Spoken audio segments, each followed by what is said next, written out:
చేయలే. ఇవాళ మీరు చూడండి, ఏ ఊరికి పోయినా 20-30 ఇల్లు కనబడుతున్నాయి. 6 లక్షలు కొందరు. మొన్న నేను గృహప్రవేశం చేస్తే 2 ఇల్లు డబుల్ బెడ్రూమ్ కట్టుకున్నాను.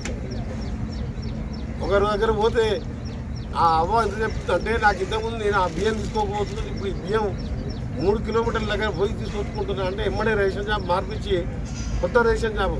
ఇక మునుగోడు కాన్ఫరెన్స్ కానీ జిల్లా మొత్తం ఏ గూడ ఉన్నా 100-200 కార్డులు ఉన్నా కొత్త షాప్ ఇస్తున్నాం. అక్కడనే సన్న బియ్యం ఇస్తున్నాం. 50 రూపాయల కిలో ఉంటుంది. అప్పుడు ఇచ్చేది ఎంత ఉంది?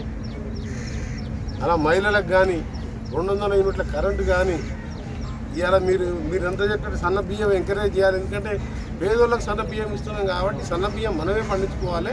దాని మీద బోనస్ అని చెప్పి పోయినసారి 2000 కోట్ల బోనస్ ఇచ్చింది.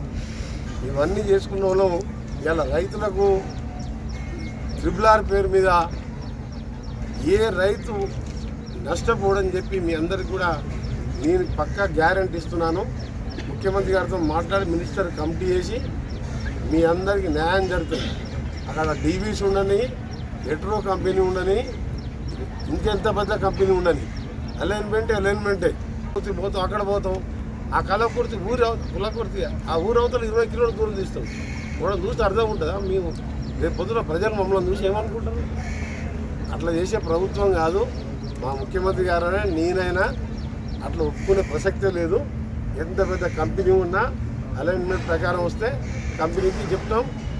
ఆయనకు మీకు ఇచ్చినట్టు ఎకరానికి ఎంత ఇస్తాం. ఆయన వేరే దగ్గర పెట్టుకుంటాడు, పోయి ఆంధ్రాలో పెట్టుకుంటారు, ఎక్కడ పెట్టుకుంటాం, మాకు సంబంధం లేదు. మీ అందరికి మాత్రం మాటిస్తున్నాం. మీరు ఏదైనా ఆందోళన పోయే అవసరం లేదు. త్వరలోనే ముఖ్యమంత్రి గారితో 2-3 రోజులన్నీ కలిసి ఒక కమిటీ వేసి, మినిస్టర్స్ కమిటీ వేసి, మీకు చివరిగా ఒకటే ఎగ్జాంపుల్ చెప్తున్నా.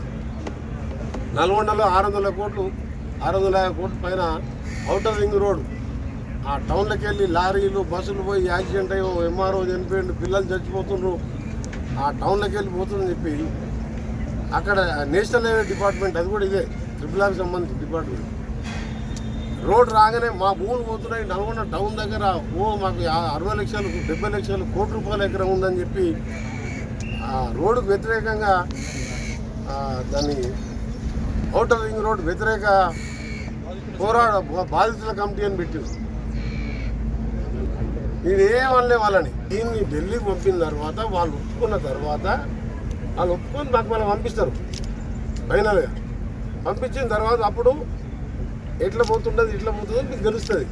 కానీ కొన్ని పత్రికలలో కానీ సోషల్ మీడియాలో కానీ కొన్ని పార్టీల వాళ్ళు సరే మంచి ఉద్దేశంతో చేస్తారా, రాజకీయ ఉద్దేశమా, ధర్నాలు ఇవన్నీ, దానికి జోలికి పోకండి.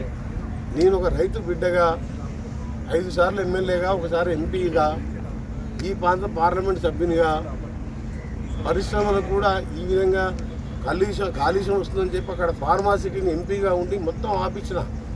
నన్ను కేటీఆర్ గారు 10 సార్లు బదిలాడిను. నువ్వు ఒక్కరిని ఒప్పుకుంటే ఇండస్ట్రీ కట్టిస్తా అంటే, నీ అన్న ఒక్క దగ్గర 1000 ఇండస్ట్రీ కట్టిస్తే మా చౌటుపాలపై చూద్దాంపా, డీవీసు ఎట్రో ఈ ఒక 50 ఇండస్ట్రీలు ఉంటేనే బతకలేకపోతున్నావు. కింద మూసి నీళ్ళు, పైన ఈ వాసన, ఏంద్రా మా బతకని చెప్పి నేను ఒప్పుకోలే. ఆ రోజు కేటీఆర్ బతిలాడిండు. ఇవాళ ఏం చేస్తున్నావు? స్కిల్ యూనివర్సిటీ పెట్టాం, ఒక 5-6 ఫార్మాసిటీలు, ఒక ఐటీ ఇండస్ట్రీలు, అట్లా 4th సిటీ అని పెట్టాం అక్కడ. ఇవాళ మనం పొరపాటు ఇవాళ కాంగ్రెస్ రాకపోతే 1000 ఫార్మాసిటీలోకి ఇచ్చి హైదరాబాద్లో ఉన్న నాచారం జీడిపల్లిలో ఉన్న కాస్ట్లీ 100 ఎకరాల ల్యాండ్ అందరికీ 3 ఎకరాలు 4 ఎకరాలు ఎకరాల కింద తీసుకొని వీళ్ళకి ఇద్దామని చూస్తున్నారు. కానీ అదృష్టం కొద్దీ ప్రజాప్రభుత్వం రావడం, ప్రజలు కూడా ఆలోచించి 3వ సారి అయినా సరే కాంగ్రెస్కి అవకాశం ఇచ్చిండు. చాలా సంతోషం.